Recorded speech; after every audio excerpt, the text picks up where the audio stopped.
Menurutku sangat banyak sekali sepertinya untuk magical damage. Tapi emang udah cukup sih. Sekarang tuh kayak bawa Link atau bawa Hayabusa, itu kayak bawa ini loh, kayak bawa satu marksman yang udah pasti untuk late game juga dia punya damage. Iya. Karena mau bagaimanapun ketika kita bawa assassin jungler sekarang, yang penting tuh early-nya. Kalau early-nya bisa pegang setidaknya 5 menit awal, nggak rugi-rugi banget, nah itu dia bisa bawa gamenya setidaknya untuk mid game-nya bisa dia kendalikan lah. Atau solo kill juga bisa terjadi. Benedetta. Benedetta tank. Kayaknya udah roamer kan buat Fredo kita. Maksudnya build-nya. Oh, Build build-nya. up tank sebagai jungler. Iya. Mungkin satu block class X kali ya, bakal coba jadi satu item aja. Kalau dia pakai emblemnya Festival of Blood mungkin iya sih. Iya. Kalau buat Festival of Blood. Tapi kalau misalkan dia pakai satu buah emblem jungle, menurutku tanggung sih. Build item tank aja sekalian. Oke.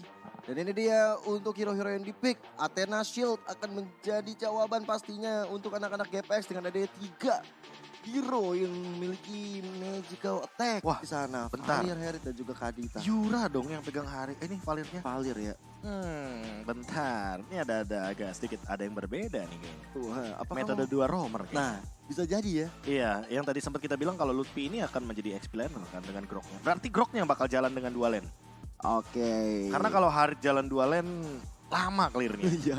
Lama tuh clearnya tuh. PR sih itu. Iya. Beda kalau misalkan teman-teman dari Onyx Prodigy tadi last pick-nya Cloud. Iya. Tapi kan Cloud-nya di ban. Di ban duluan. Dan ini dia untuk game kedua kita. Halo, Fredo. Dan juga GPX, Fredo Kitty. Sudah mendapat sambutan dari teman-teman Onyx Prodigy yang sudah siap sedia di Wah sana. itu, liatin tuh. Ada air, ada api. Cakep. Waduh itu demam tuh Fredo. Waduh. Dikasih batu ya kan. dikasih ini semua hal-hal yang ada di bumi ya. Segala unsur keduniawian ya. Iya, lihat. Dikasih api, dikasih air, dikasih batu. Tinggal udara tuh. Udara, bisa tuh dari hempasannya Grok. Ada anginnya dikit. Bener. Bener, ada hempasan angin ya. Bener, ini dia. Dari sergapan yang dibangun oleh Fredo Kitty memang dia cukup struggle. Dia harus menerima banyak sekali damage dari teman-teman Onyx Prodigy. Walaupun memaksa Nail akhirnya mengeluarkan retribution-nya dan membuat dari Ray akhirnya bisa mendapatkan Little Wanderer. Tapi setidaknya masih terlalu dini untuk bisa menilai sejauh mana nantinya Fredo akan terus merusuh. Oke. Ada Fredo Kitty juga, retribution digunakan. Bahkan ada Breath of the Ocean dan Fredo Kitty dalam ancaman. Satu hit lagi, tapi masih ada rumput dan masih ada Spear of Misery walaupun tertancap di tubuh dari Nile. Tapi Watt juga dalam ancaman. Flick out digunakan, mencoba untuk bertahan hidup namun tidak dalam jangka waktu yang lama karena mendapatkan satu Synchrovision. Dan bisa dibilang ini menjadi poin yang mahal bagi Onyx Prodigy. Wah. Ini diawali dengan sangat baik ya Nail yang coba untuk dirusuh dan lagi baru saja aku bilang Fredo Kitty mau sampai mana. Langsung dijawab dengan kerusuhan ini buat oleh Onyx Prodigy yang benar-benar sigap banget menjaga Nail untuk bisa melakukan free farm. Tapi Watt di sana yang mencoba untuk membantu. Sayang sekali dia juga belum bisa berbuat banyak. Dan turtle yang pertama belum lagi muncul di Land of Down. Teman-teman dari GPX sepertinya terutama Ray sudah berada di sana. Tapi sekali lagi Fredo Kitty terus menghantui sosok Nile. Shadow coba untuk dikeluarkan. Tambah dengan ada Shadow Kill. Tapi itu dia one chance. Ditambah dengan ada retribution dari Nile. On point banget. Reward manipulation yang dibuka dari Kribo belum bisa menghasilkan apa-apa. Tapi Nile bertukar nyawanya dengan jungler GPX itu Ray. Wah itu sih combo sama Lutfi keren banget ya jujur. Dia ngebuka satu buah kesempatan untuk ngelakuin retribution yang sangat on point sekali ketika terkena wild charge teman-teman dari GPX. Dan Fredo Cutie, ingat ini Yura aku belum tahu ya. Mungkin bapak produser nanti bakal membuka itemnya untuk beberapa menit awal, seperti 3 menit awal. Karena kalau Yura bikin Necklace of Durance di awal game ini menurutku sangat mahal sekali. Dan ternyata langsung ada tombak yang menancap karena Nile. Purple buff yang diamankan oleh Ray early game yang sepertinya mulai jadi turning table bagi GPX. Oke, dan ini dia itemnya. Wah, itu serius mau bikin NOD fix Yura. Langsung ya. Iya. Tanpa atau basa-basi. Ice Queen One lah, paling jauh Ice Queen One. Iya. Dia pun bikin item ROM kan soalnya. Benar. Ini kalau NOD ya, first item, jujur. Gue suka banget sama build-nya Yura berarti. Karena apa? Karena ini membuat Fredo Cutie nggak bakal maksimal. Karena kalau misalkan kita tahu ultimate dari Vengeance Flame-nya itu kan membuat nantinya ada efek Glowing One gratis. Iya. Jadi nggak perlu Glowing One di awal game. Yang penting antara slow effect dari Ice Queen One, atau nanti kita bakal langsung bikin Necklace of Durance biar nggak ada kerusuhan dari Fredo Cutie. Iya. Teman kalau bisa dilihat emang Onyx Prodigy kayaknya masih bisa mengimbangi dari kerusuhan yang dibuat oleh Fredo Kitty walaupun udah 2 assist di tangannya. Dan ada Watt di depan mencoba untuk mengusir mundur di. Sedangkan dari sosok Fredo terus menghantui di area rumputan sana. Bahkan wow. Ketahuan. Kamu ketahuan di depan. Pulang langsung kan ada Fredo Kitty juga udah mulai kelihatan. Langsung ada Power of Wildness Connect. Kayaknya hanya memberikan tekanan saja ke arah D karena di arah bottom lane sepertinya ada rotasi juga dari Kribo yang jauh-jauh turun gunung. Mungkin ingin memberikan poking damage. Dan real world manipulation tapi dibalaskan oleh D begitu saja dengan 1 buat summon force. Mencoba untuk mundur ke arah belakang. Ada Fredo Cutie di depan sana. Mencoba untuk memberikan poke damage. Dan sepertinya masih survive dari D. 3 pemain di arah bawah. Cukup pembaing time dan top lane-nya bakal free. Ya, ditambah dengan turtle. Electro Final Blow dikeluarkan oleh Ray. Mencoba untuk beradu retribution kembali. Tapi Ray seorang diri. Nggak bisa bertahan dari turtle-nya yang diamankan. Wild Charge! Combo-wombo cobro dari anak-anak Onyx Prodigy menghasilkan hasil yang positif. Membuat dari Ray tidak bisa berkutik dari pertempuran perebutan di area turtle. Dan kali ini Lutfi pegang Heptasis. Jadi menurutku lebih berbahaya lagi ke depannya. Hunter Strike juga sudah ada di tangan Fredo Cutie. Shadow Kill digunakan. Dan bahkan lihat Heptasisnya. Yura pun mendapatkan poin killnya dengan DPS atau damage per second dari pembakaran api asmara seorang Valir. Wah, itu udah lumayan berasa nyeri otot dari Fredo Kitty-nya. Ditambah lagi dengan purple buff yang coba untuk diamankan, dirusuhkan juga Owen. Di sini kedua romernya sama-sama menghantui rumputan ya. Ini sama-sama pegang rumput sih mainnya. Inisiasinya harus selalu dimulai dari rumput karena mau bagaimanapun Hilda kan butuh shield absorb-nya. Iya. Sementara Kadita ya dia butuh posisi yang lebih bagus untuk membuka vision. Di sisi lain dia udah jadi loh untuk Feather of Heaven-nya. Kribo juga udah mulai muncul. Mana zaman force-nya belum dia keluarkan. Purify pun masih dia tahan. Tapi di arah top lane 1.500 tuh. Kurang 200 lagi, 500 lagi buat parkir. 2000 ya. Parkir motor gak salah sih, tapi kerusuhan bakal coba untuk terjadi di bagian bawah. Yura dan juga Owen saling bahu-membahu di arah rumputan. Fredo Kitty udah terlihat. Owen masih bisa mundur ke area belakang. Walaupun ada sambutan yang dihasilkan oleh Ray di dekat sana, tapi belum berhasil menumpaskan siapa-siapa di bagian tengah. Ray, Shadow dari Nael. Coba untuk mengejar ke sana, tapi nggak mau sampai ada yang terculik dari kedua jungler ini. Oke, saling bertemu juga Yura kali ini udah mulai muncul. Kribo memberikan efek slow juga. Dan menurutku di sini yang harus diperhatikan adalah Kribo sih. Dari tadi dia belum tumbang. Jadi menurutku asa dari GPX ini berada dalam real world manipulation-nya Kribo. Kalau Kribonya dapat posisi, menurutku di sini GPX bisa pegang kendali lagi. Seperti game yang pertama tadi. Hanya saja mungkin tidak mengulangi kesalahan yang sama. Dari itu yang mungkin harus diperhatikan. Tapi Kribo baru saja diomongin. Langsung tumbang di depan sana. Wild Charge digunakan walaupun harus bertukar dengan satu turtle yang didapatkan oleh Ray. Ziri di depan sana langsung menggunakan Black Dragon Transformation. Mengincar ke arah Lutfi. Memanfaatkan pasifnya agar mendapatkan Dragon HP. Namun sepertinya hanya disengage saja yang terjadi. Dan ada Owen. Kayaknya udah kelihatan tadi. Langsung pulang kayaknya. Aduh, aku takut jadinya. Tapi di sini Lutfi punya peranan penting banget dari setiap tim fight yang dibangun. Wild Charge tambah dengan flicker berkali-kali. 3 kali tercatat sangat-sangat on point banget untuk Itu Ice Queen Moon slow banget. Ditarik-tarik kakinya oleh Yura. Ini akan ada adu-adu slow effect ya. Dari Yura juga, dari Kribo juga. Ya masalahnya Fredo Kitty kalau misalkan sprintnya lagi cooldown ya. Dia nggak bisa pulang loh. Ini kena efek dari Vengeance of Flame. Dan nanti bakal kena eksekusi dari Nael. Naelnya juga kan Hyendra, jadi bahaya banget buat Fredo. Lihat slow-nya, stun-nya. Aduh. Radiant Armor sih secepat mungkin harus dibuat sama Fredo Cutie sih. Wah, lihat itu. Tapi dari zaman force di bagian bawah ternyata Dewa Superawan Supriyadi dalam ancaman ada Shadow Kill. Dari Nael cukup untuk menumbangkan Watt di bagian bawah. Owen, Petrify. Belum roadmap yang on point dikeluarkan. Sedikit terlambat. Mungkin dari Owen juga mengira bahwa tadi Petrify nggak kena. Tapi lihat bagaimana dia udah mulai hadir. Mencoba untuk mengakuisisi Kribo. Tapi lihat bagaimana Fredo Kitty zaman force dikeluarkan. Reward manipulation. Zaman force di area terlarang. Dan Fredo Kitty dia nungguin di dalam area rumput. Karena kalau dia muncul di depan area rumput yang ada shield absorb-nya akan aktif. Sehingga dia lebih baik bersembunyi dan tidak terdeteksi sama sekali oleh D. Ini malah menjadi poin kill bagi Kribo dan juga Fredo Cutie. Kerjasama yang luar biasa. Iya, apik banget. Dan ini memberikan sinyal yang baik untuk teman-teman GPX harus berhati-hati untuk menghadapi kedua pemain dari GPX ini. Lutfi coba untuk bertukar posisi dia tadi di bagian bawah. Sedangkan untuk Yura masih mencari-cari momentum yang memberikan efek slow burn terhadap Fredo Kitty. Memaksa untuk adanya terlambat dari segi rotasi. Tapi ini reward manipulation dibuka. Owen terperangkap dalam kotak kematian tersebut. Nggak sempat ngapa-ngapain, tapi Lord itu adalah pengalihan isu. Wajah sekarang belakang. Retribusi dan dia mendapatkan hal tersebut. Lihat bagaimana Ray terkena efek dari Shadow Kill. Nggak bisa bertahan lagi. Dan akhirnya lihat bagaimana Yura memberikan lagi pressure ke depan dan double kill.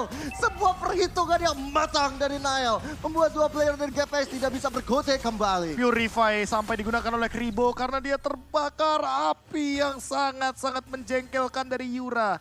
Apalagi dengan efek dari Asquin1 yang membuat pergerakan dari GPX lebih lelet lagi, lebih perlahan-lahan lagi berjalannya. Dan ini makin tidak bebas sih menurutku. Menjengkelkan sekali melihat Asquin1 yang dia jadikan item pertamanya dan bahkan menuju kepada Radiant Armor biar Kribonya nggak bisa melakukan poking damage. Dan ini bakal lebih menjengkelkan lagi kalau nanti konsilnya aktif sih. Jadi teman-teman dari Onyx Prodigy punya 2 konsil play. Waduh, bete banget sih itu. Bakal ada setup yang dilakukan, tapi untung masih ada item vulnerable yang dikeluarkan. Long wave dari Owen tidak berhasil mengenai siapa-siapa, tapi lihat bagaimana Yura lagi dan lagi memperlambat laju dari teman-teman GPX. Sehingga Lordnya sudah melalang buana di bagian bawah, tapi udah di Shadow Kill.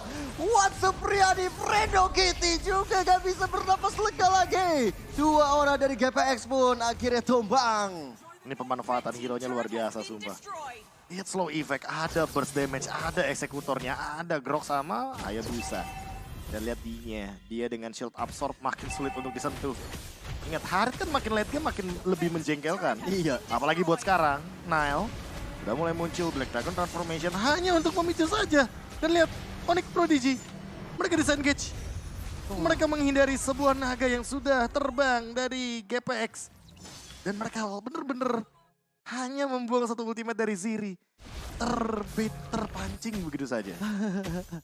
Dikeluarkan supaya mengusir mundur sebenarnya dan niatnya. Tapi hati-hati ada Owen di sana. Dan ada Breath of the Ocean.